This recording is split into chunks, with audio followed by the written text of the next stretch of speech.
Hi, it's me Vidyut. Welcome to Ghost Tutorials. Person in just one video. इस video में मैं पूरे person पर सिर्फ एक ही वीडियो में बात करूंगा। आपसे रिक्वेस्ट है कि आप पूरे वीडियो को सावधानी पूर्वक देखें और ध्यान पूर्वक, तो आपको सारी बातें समझ में आएगी। यदि आपको यह वीडियो अच्छा लगे अथवा आपको ऐसा लगे कि मैंने इस वीडियो से कुछ सीखा है, तो इसे अपने फ्रेंड्स, रिलेटिव्स और अपने फैमिली मेंबर से अवश्य शेयर करें। Person, it is the second pillar of the noun. यह नाउन का दूसरा स्तंभ कहलाता है। The way in which in grammar we show the difference between the speaker, the listener or audience and the people or things spoken about is called person. It is of three kinds. First person, it is used for the speaker, अर्थात उत्तम पुरुष। इसका प्रयोग speaker यानी वक्ता के लिए किया जाता है, जैसे आई, वी। आई मीन्स मैं, वी मीन्स हम लोग। सेकेंड पर्सन means मध्यम पुरुष. It is used for the listeners, spectators and audience such as thou, you. यह सेकेंड पर्सन, इसका प्रयोग श्रोता या दर्शकों के लिए किया जाता है। दाऊ ये आर्किक इंग्लिश या क्लासिकल इंग्लिश में सेकेंड पर्सन का सिंगुलर नंबर होता था। इसका अर्थ तू होता है। आजकल यह पोयम वगैरह में भी यूज होता है। यू का मतलब यह आजकल सिंगुलर और प्लूरल दोनों में यूज होता है। यू का मतलब तुम और तुम लोग दोनों हुआ। थर्ड पर्सन अन्य पुरुष, it is use for the people और थिंग्स स्पोकन अबाउट। यह उन लोगों या वस्तुओं के लिए प्रयोग होता है जिसके बारे में हम लोग कुछ बोलते हैं, such as he, she, it, they etcetera.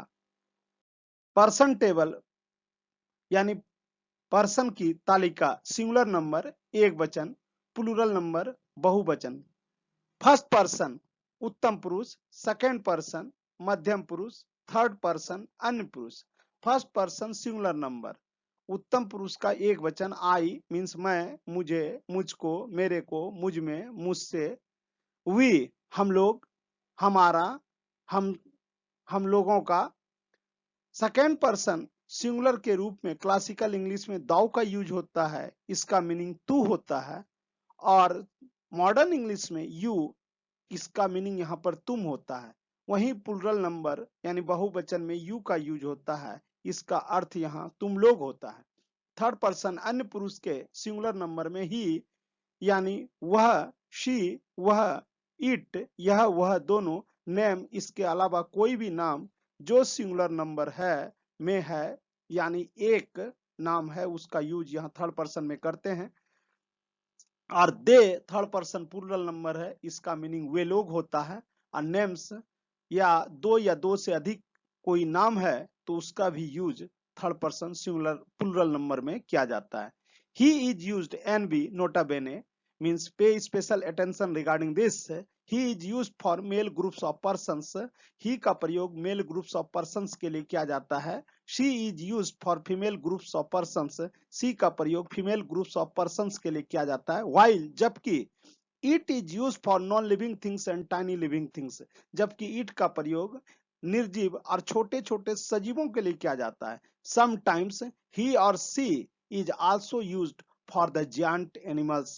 कभी कभी ही अथवा सी का प्रयोग भीमकाय प्राणी या जानवरों के लिए भी किया जाता है। Persons often follows 2-3-1 rule and sometimes 1-2-3 rules. In this way we can generate singulars and plurals. सामान्यतः पर्सन 2-3-1 यानी 2-31 का फार्मूला फॉलो करता है यानी फार्मूला का अनुसरण करता है, जबकि जब तीनों प्लूरल हो तो उस कंडीशन में 1-2-3 का रूल यूज करता है। ये 1-2-3 का रूल जनरली कॉम्पिटिटिव इंग्लिश में पूछा जाता है। सीरियली मैं 1 बाय 1 करके इसे बता रहा हूं। ऑर्डर ऑफ द पर्सन्स, यदि सेकेंड पर्सन और थर्ड पर्सन को आप लेंगे, सिंगुलर प्लस सिंगुलर प्लूरल बनेगा। यू के साथ यदि आप you and he oblique she oblique it oblique Ram the cow, इनमें से कोई थर्ड पर्सन एक सिंगुलर नंबर यदि आप लेते हैं तो यू और ही मिल करके सेकेंड पर्सन, और जहां थर्ड पर्सन रहेगा तो वहां सेकेंड पर्सन गवर्न करेगा, यानी इसका प्लूरल यू होगा। जब सेकेंड पर्सन के साथ फर्स्ट पर्सन रहेगा, जैसे सेकेंड और फर्स्ट, तो यहाँ गवर्नर फर्स्ट पर्सन बनेगा, यानी फर्स्ट पर्सन का प्लूरल ही इस दोनों का प्लूरल होगा। यू एंड आई, इसका प्लूरल वी होगा, यानी हम लोग, यू और आई, तुम या आप और मैं मिल करके हम लोग हो जाऊंगा।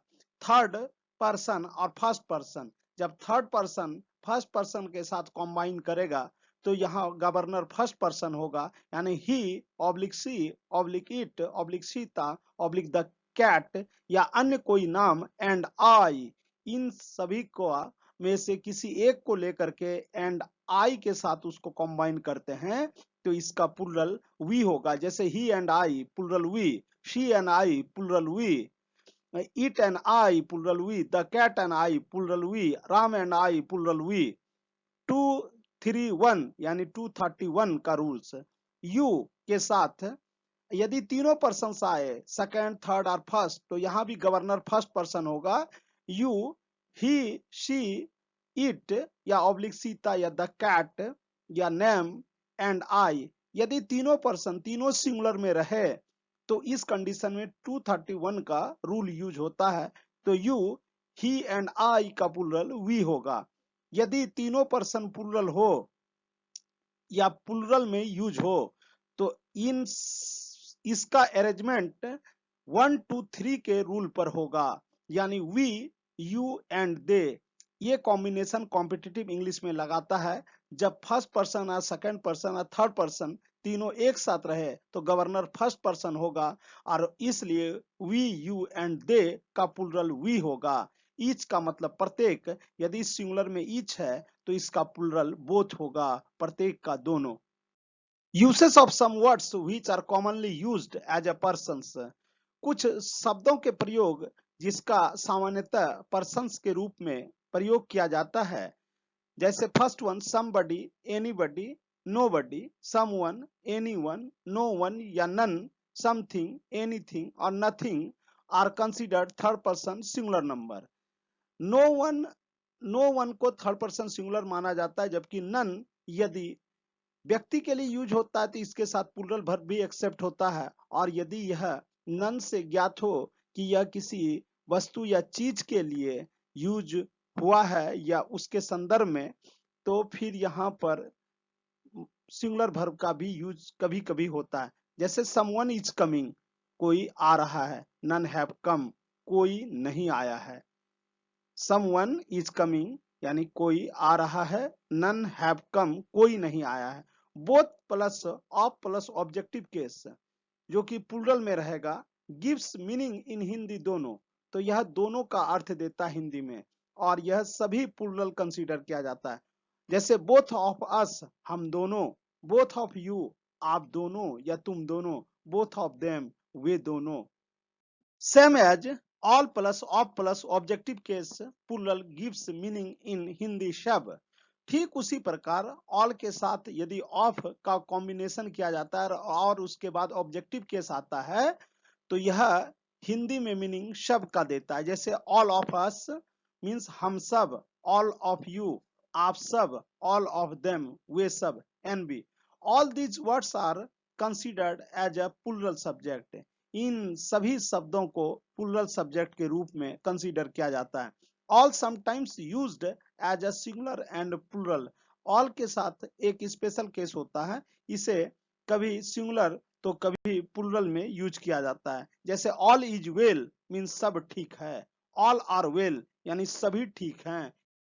Introductory it is always used in singular, introductory it का प्रयोग हमेशा सिंगुलर में किया जाता है और इसका कुछ स्पेशल मीनिंग भी निकलता है। जैसे इट मूव्स यानी पृथ्वी घूमती है, इट्स AIR यानी यह ऑल इंडिया रेडियो है, इट्स ब्लोज यानी हवा बहती है या हवा चलती है, इट फ्लोज यानी पानी बहता है, इट इज 5 o'clock 5 बजा है, इट इज 2021 2021 का वर्ष है या यह सन 2021 है, इट इज ट्यूजडे टुडे आज मंगलवार है। Introductory here and there except singular or plural verbs according to the subject. Introductory here or there को यदि यूज प्रारंभिक अवस्था में किया जाता है तो यह लॉ ऑफ इन्वर्जन का एक्सेप्ट करता है, और इसके तुरंत बाद वर्ब आता है, लेकिन आगे नोट ऑफ इंट्रोगेशन यानी क्वेश्चन मार्क नहीं लगकर फुल स्टॉप का यूज किया जाता है। जैसे हियर इज योर बुक, यहाँ आपकी पुस्तक है। हियर आर योर शूज, यहाँ आपके जूते हैं। हियर के साथ इज भी और आर का भी यूज आगे सब्जेक्ट के अकॉर्डिंग वर्ब का यूज किया गया। There is at present a problem in my career, there के साथ यहाँ इज का प्रयोग किया गया। There lived a saint on the top of the hill, there के साथ यहाँ V2 को सिंगुलर और प्लूरल दोनों कंसीडर किया जाता है, तो there lived a saint on the top of the hill. ये लास्ट वन यहाँ है, there are 8 terms which are commonly used as subjects, ये सामान्यतः 8 टर्म ऐसे हैं जो कि सब्जेक्ट के रूप में यूज किए जाते हैं। These terms are known as equivalent to nouns, ये टर्म जो है इक्विवेलेंट टू नाउन यानी नाउन के संज्ञा के समतुल्य माने जाते हैं या कहे जाते हैं। These are known as, इनको हम लोग जानते हैं noun, pronoun, infinitive, gerund, phrase, clause, actional nominal और एडजेक्टिवल नॉमिनल के रूप में। इस पर मैंने अपने सब्जेक्ट के वीडियो में इन डिटेल चर्चा किया है, आप उस वीडियो को काइंडली देख लेंगे तो इसके बारे में आपको पूरी जानकारी प्राप्त हो जाएगी। यदि आपको यह वीडियो अच्छा लगा हो अथवा आपने इस वीडियो से कुछ सीखा हो तो इसे अपने फ्रेंड्स, रिलेटिव्स के बीच शेयर करें और इसे सब्सक्राइब कर बेल आइकन दबाना ना भूलें। Thanks for watching.